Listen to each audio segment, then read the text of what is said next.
नमस्कार, मी विदुला. दिल से दिल तक हेल्दी हार्ट या टॉक शो मध्ये मी तुम्हा सर्वांचं मनापासून स्वागत करते.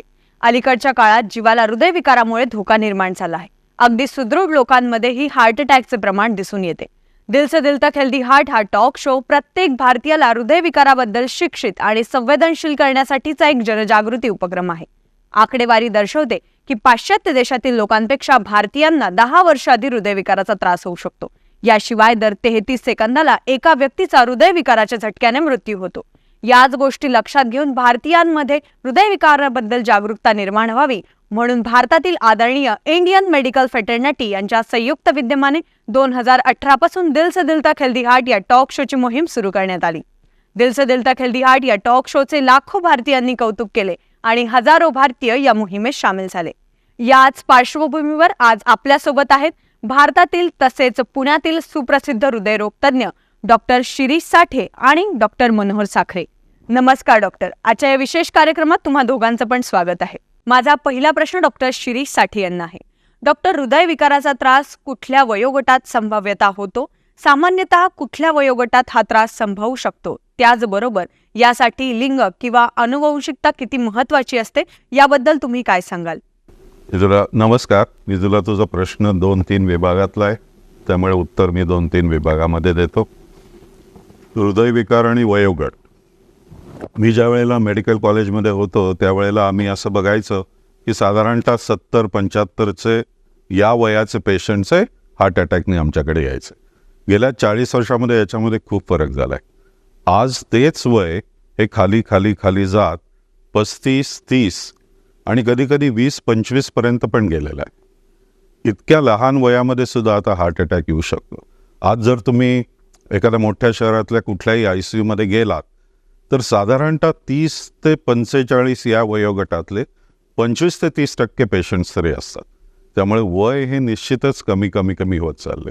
इतकं कमी होत चाललंय की आता असं वाटायला नको की 25 वर्षाच्या मुलाला जर का तशी लक्षणं असतील तर हा हार्ट अटॅक नाहीच असं अजिबात म्हणता येत नाही. त्यामुळे जर का हृदयविकाराची लक्षणं असतील तर वय हे काही प्रमाण राहत नाही. कुणालाही हा हार्ट अटॅक येऊ शकतो. दुसरी गोष्ट, हृदयविकार आणि स्त्री आणि पुरुष यांच्यात काय प्रमाण असतात? पूर्वी असं दिसायचं की 80% तरी पुरुषांमध्येच हृदयविकाराचं प्रमाण होतं आणि 20% फक्त स्त्रिया. आता तेही बदललंय. ज्याच्यामुळे हार्ट अटॅक लोकांना येऊ शकतो म्हणजे उदाहरणार्थ हाय ब्लड प्रेशर, हाय कोलेस्टेरॉल किंवा डायबेटीस, मधुमेह किंवा अनुवंशिकता, हे तर आता स्त्री पुरुषांमध्ये समानच असतं. आणि आता जास्तीत जास्त स्त्रियांमध्ये पण आम्ही बघतो की त्यांनासुद्धा हार्ट अटॅकचं प्रमाण हे वाढत चाललं आहे.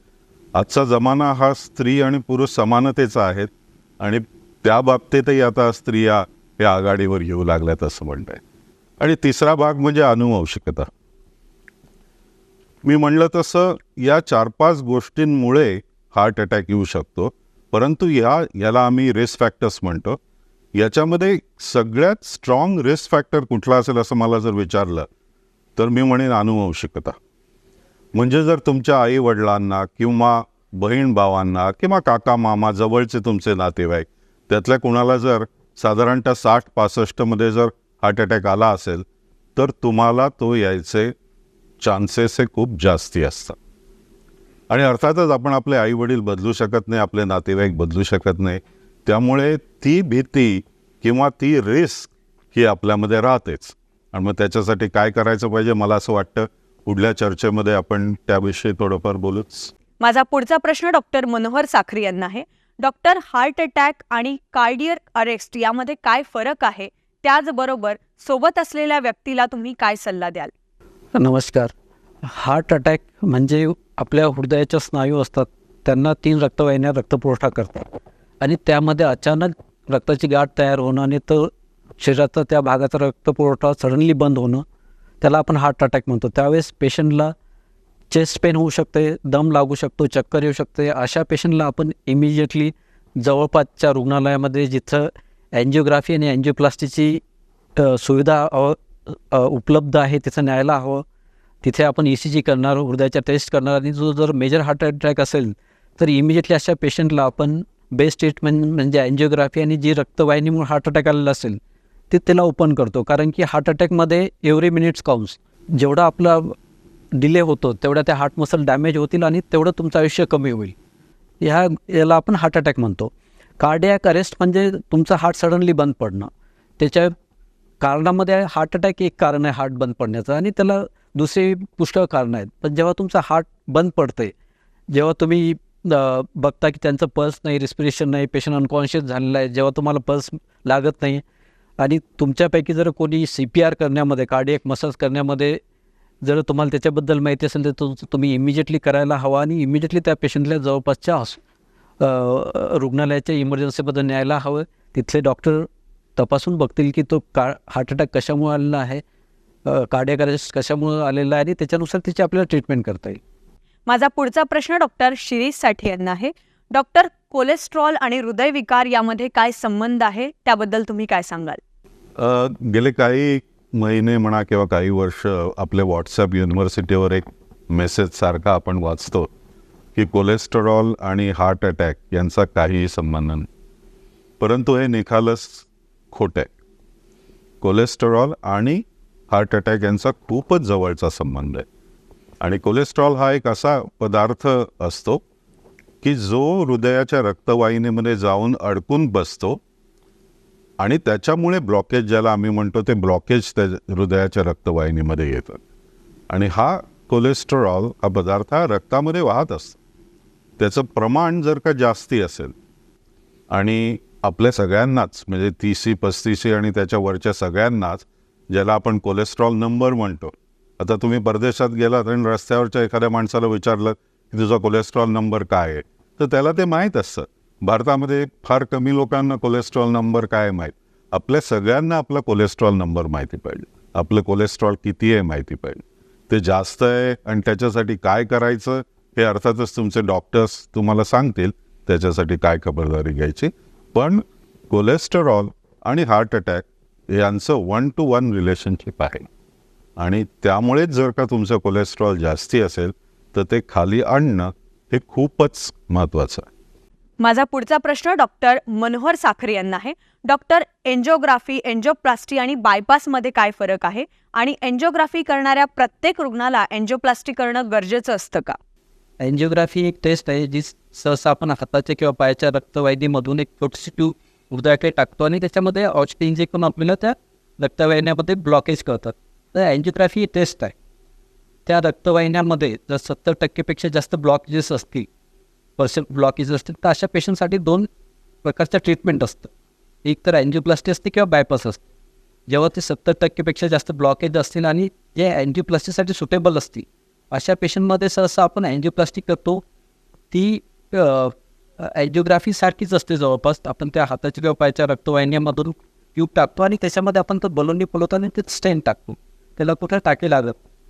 आणि ज्या पेशंटमध्ये मल्टिपल ब्लॉकेजेस असतात, किंवा ज्यांना शुगर असते, डायबिटीज असते, ज्या लोकांमध्ये हृदयाचं पंपिंग कमी झालेलं असते, किंवा ज्यांना मेन रक्तवाहिनीमध्येच ब्लॉकेज असतं, आपण त्याला लेफ्ट वेन डिसीज म्हणतो, अशा पेशंटला एन्जिओप्लास्टीपेक्षा बायपासचा फायदा जास्त होतो. बायपास ही एक ओपन हार्ट सर्जरी आहे. अशामध्ये या पेशंटमध्ये आपण हाताच्या किंवा पायाच्या किंवा आपल्या चेस्टमधल्या रक्तवाहिन्या काढतो, आणि जे आपल्या हृदयाकडनं एक रक्तवाहिनी निघते, ॲओर्टा म्हणतो, जे आपल्या पूर्ण शरीराला शुद्ध रक्त पुरवठा करते. अशा त्या रक्तवाहिनीला आपण या हाता किंवा पायातून काढलेल्या रक्तवाहिनीचं एक साईट तिथं कनेक्ट करतो, आणि दुसरी साईट ज्या हृदयाच्या रक्तवाहिनीमध्ये ब्लॉकेज झालेला आहे त्याच्यानंतर जो नॉर्मल पोर्शन आहे त्याला कनेक्ट करतो. तर ते त्या ब्लॉकेजला बायपास करते, आणि ही ओपन हार्ट सर्जरी असते, त्याला आपण बायपास करतो. माझा पुढचा प्रश्न डॉक्टर शिरीष साठी यांना आहे. डॉक्टर, आर्टिफिशियल इंटेलिजन्सच्या काळामध्ये हृदयविकाराच्या उपचारात कुठले नवीन बदल झाले आहेत का, याबद्दल तुम्ही काय सांगाल? आर्टिफिशियल इंटेलिजन्सचा रोल हा दिवसेंदिवस वाढतच जाणार आहे, आणि भविष्यामध्ये आपल्याला त्यात बऱ्याच नवीन नवीन गोष्टी बघायला मिळणार आहेत. त्याचा हृदयविकारासाठी उपयोग होतो का, तर आज तरी त्याचा हृदयविकाराच्या उपचारांमध्ये काय उपयोग होत नाही.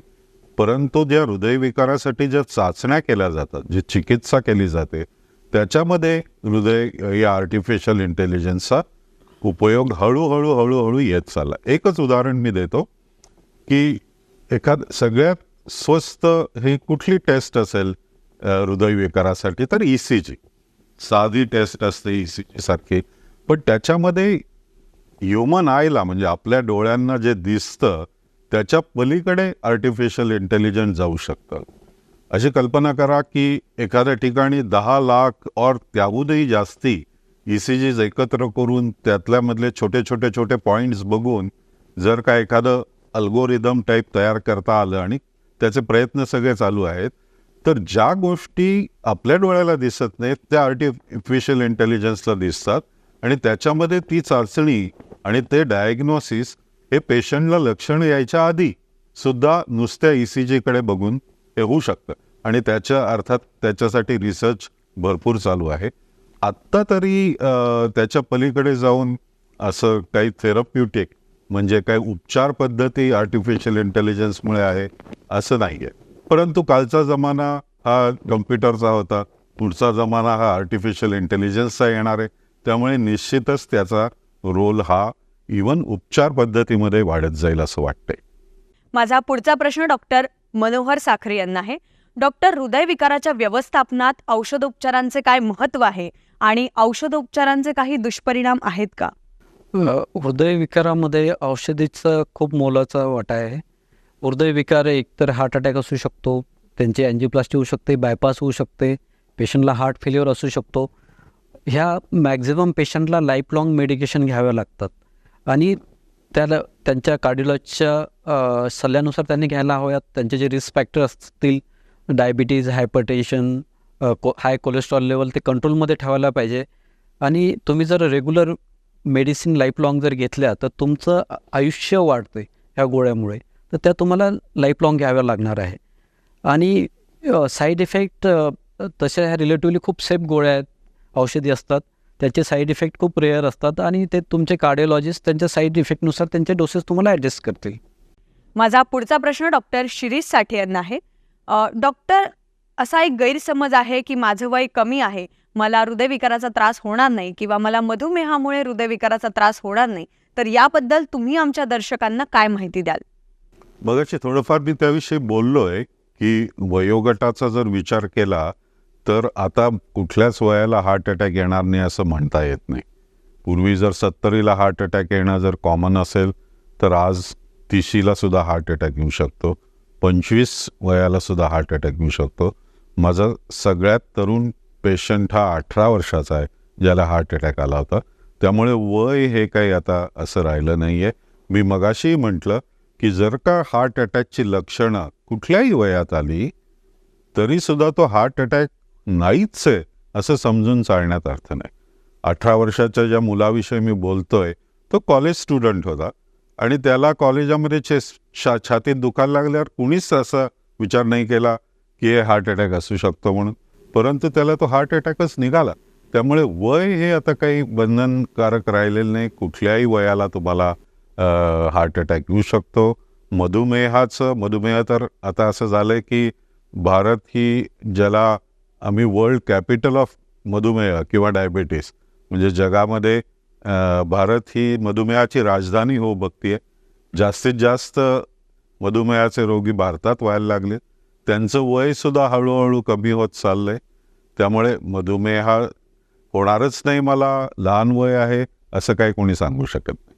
सो वय हे काही, आणि मुख्य म्हणजे या मधुमेहाचं असं आहे की तुम्ही जोपर्यंत टेस्ट करत नाही तोपर्यंत तुम्हाला कळत नाही. तुमच्या चेहऱ्याकडे बघून सांगता येत नाही की तुम्हाला मधुमेह आहे की नाही, तुमच्या चेहऱ्याकडे बघून सांगता येत नाही की तुम्हाला BP आहे की नाही. हे त्याच्यासाठी तुम्ही ते चेकच करायला पाहिजे, त्याचं टेस्टच करायला पाहिजे.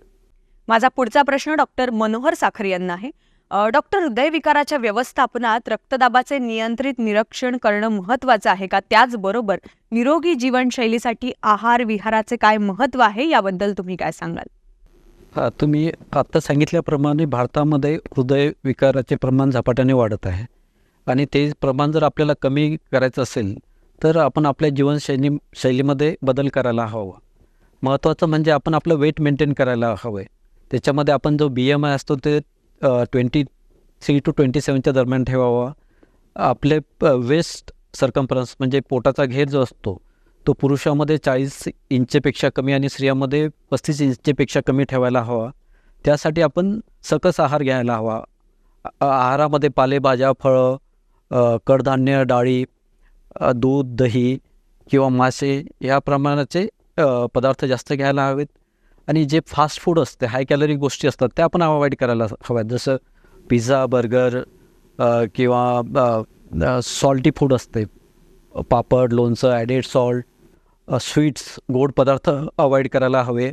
आणि धूम्रपान जे असते, अल्कोहोल, स्मोकिंग हे टोटली अवॉइड करायला हवे. आणि आपण दररोज नियमित व्यायाम करायला हवा. ॲटलिस्ट आपण दररोज कमीत कमी 10,000 स्टेप्स ब्रिस्क वॉकिंग करायला हवं. त्याच्या व्यतिरिक्त पाहिजे तर आपण ज्या हृदयासाठी चांगले व्यायाम असतात, जसं सायकलिंग असते, स्विमिंग, ट्रेडमिल, ह्या गोष्टी आपण करू शकतो. नियमित दररोज रात्री आपण कमीत कमी 7 तास तरी झोपण्याचा प्रयत्न करावा. आणि आयुष्यामध्ये आपल्या काही जेवढं आपण ताणतणाव टाळू शकतो, स्ट्रेस टाळू शकतो, तेवढं आपण टाळावा. आणि आपल्याला जे रिस्क फॅक्टर असतील, जसं सरांनी सांगितलं, डायबिटीज असेल, हायपरटेन्शन असेल, हाय कोलेस्ट्रॉल असेल, तर ते आपल्या कार्डिओलॉजिस्टचे रेग्युलर फॉलोअप करून ते कंट्रोलमध्ये ठेवायला हवा. तो आपल्याला जर ब्लड प्रेशर असेल, तेही आपण कार्डिओलॉजिस्टशी रेग्युलर फॉलोअप करून ते कंट्रोलमध्ये ठेवायला हवे. आजकाल आपण ते ब्लड प्रेशर घरीसुद्धा मॉनिटर करू शकतो. इलेक्ट्रॉनिक डिव्हायसेस असतात. आणि स्टडीजमध्ये ते कळालं की जे आपण घरी BP मॉनिटर करतो, ते हॉस्पिटल ब्लड प्रेशरपेक्षा त्याची रिलायबिलिटी जास्त असते. कारण की तेव्हा पेशंट स्ट्रेस फ्री असतो. हॉस्पिटलमध्ये ऑलमोस्ट 30 to 40% पेशंटमध्ये ते BP हायर साईडला दाखवते. त्याला आपण व्हाईट कोट हायपरटेन्शन म्हणतो. तर जेवढे आपण हे रिस्क फॅक्टर कंट्रोलमध्ये ठेवणार, तेवढे हृदय रोग होण्याची शक्यता कमी होईल. कार्यक्रमाच्या शेवटाकडे जात असताना मी डॉक्टर शिरीष साठे यांना विनंती करेल, डॉक्टर तुम्ही जाता जाता आमच्या प्रेक्षकांना काय संदेश द्याल? त्याविषयी आपण चर्चा केली की ज्याला आम्ही रिस्क फॅक्टर म्हणतो, असे 5 ते 6 रिस्क फॅक्टर्स आहेत. सगळ्यांना आत्तापर्यंत ते माहितीच आहेत. हाय ब्लड प्रेशर आहे, डायबेटीस आहे, स्मोकिंग किंवा तंबाखूचं सेवन आहे, कोलेस्ट्रॉल आहे, अनुवंशिकता आहे. आणि 6वा फॅक्टर जर का आपण कॉन्सन्ट्रेट त्याच्यावर केलं तर हे प्रमाण का वाढत चाललं हे आपल्याला कळतं.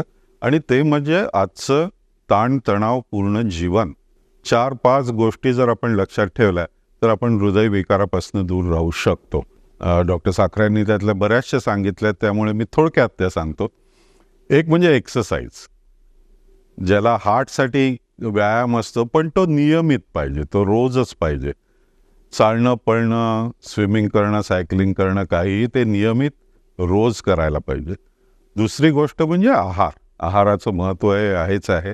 आणि तो सुद्धा वेळेवर पाहिजे, वेळेवर पाहिजे. तुम्ही आहार कधीतरी रात्री 2 वाजता जेवलात, दुपारी 3 वाजता जेवलात, तर त्याला काही अर्थ नाही. चांगला आहार आणि तो सुद्धा वेळेवरती पाहिजे. तिसरी गोष्ट, झोपेचं महत्त्व खूप आहे. प्रत्येकाने 7 तास झोपायला पाहिजे. आणि ते 7 ताससुद्धा वेळेत, म्हणजे कधीतरी पुन्हा रात्री 2-3 वाजता झोपलंय असं नाही, तर वेळेवर झोपून 7 तासामध्ये झोपायला पाहिजे. चौथी गोष्ट, रेग्युलर चेकअप. तुमच्या डॉक्टरकडे जाऊन, मी मगाशी म्हणलं तसं, तुम्हाला BP आहे की नाही हे तुमच्या चेहऱ्याकडे बघून कळत नाही, ते तुम्हाला चेकच करावं लागतं. तुमचं कोलेस्ट्रॉल किती आहे, तुमची शुगर किती आहे, त्यातलं काही असेल तर तुम्ही रेग्युलरली तुमच्या डॉक्टरकडे जाऊन ते खाली आणायला पाहिजे.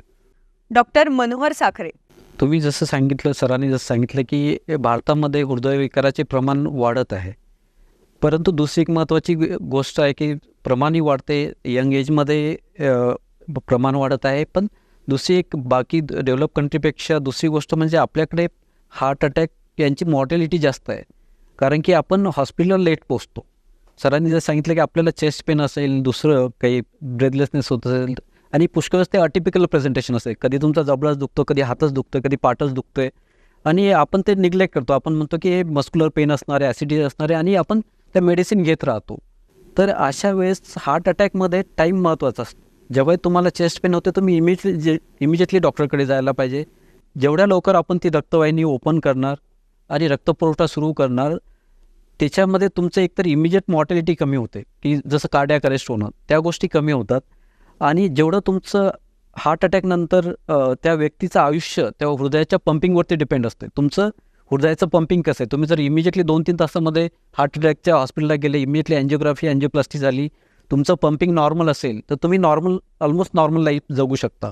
पण तेच पंपिंग जेवढं तुमचं कमी होईल, तेवढं तुमचं आयुष्य कमी होईल. भविष्यामध्ये तुम्हाला हार्ट फेल्युअर, हार्ट ट्रान्सप्लांटपर्यंत ती गोष्ट पोचते. आणि आम्ही बघतो की पुष्कळ लोक इमर्जन्सीमध्ये सुद्धा आम्ही जेव्हा कार्डिओलॉजिस्टसुद्धा जेव्हा सांगतात की हार्ट अटॅक आहे, तर त्याच्यामध्ये विनाकारण वेळ घालवतात की आपण सेकंड ओपिनियन घेऊ. हा इमर्जन्सीमध्ये मला वाटतं सेकंड ओपिनियनमध्ये जास्त टाईम नको घालायला. जेव्हा तुम्ही रुटीनली अँजिओग्राफी करता, चालताना छातीत दुखतंय, तुम्हाला हार्ट अटॅक आला नाही, तेव्हा तुम्ही सेकंड थर्ड ओपिनियन घेऊ शकता. पण हार्ट अटॅकमध्ये टाईम इम्पॉर्टंट असतो, तर अशा पेशंटला तुम्ही इमिजिएटली ट्रीटमेंट करायला हवी. डॉक्टर, तुम्ही इथे आलात आणि इतकी महत्त्वपूर्ण माहिती दिली. तुम्ही दिलेली माहिती आमच्या प्रेक्षकांसाठी खूप महत्त्वाची ठरेल. आज तुम्ही इथे आलात आणि तुमचा इतका अमूल्य वेळ दिला त्यासाठी धन्यवाद. अधिक माहितीसाठी तुम्ही सुद्धा आमच्या दिल से दिल तक हेल्दी हार्ट या पेजसोबत जोडले जाऊ शकता, इंस्टाग्राम, फेसबुक आणि ट्विटरच्या माध्यमातून. आजच्या कार्यक्रमात इतकंच. पुन्हा भेटू नवीन चर्चेसह. तोपर्यंत स्वस्थ रहा, काळजी घ्या. धन्यवाद.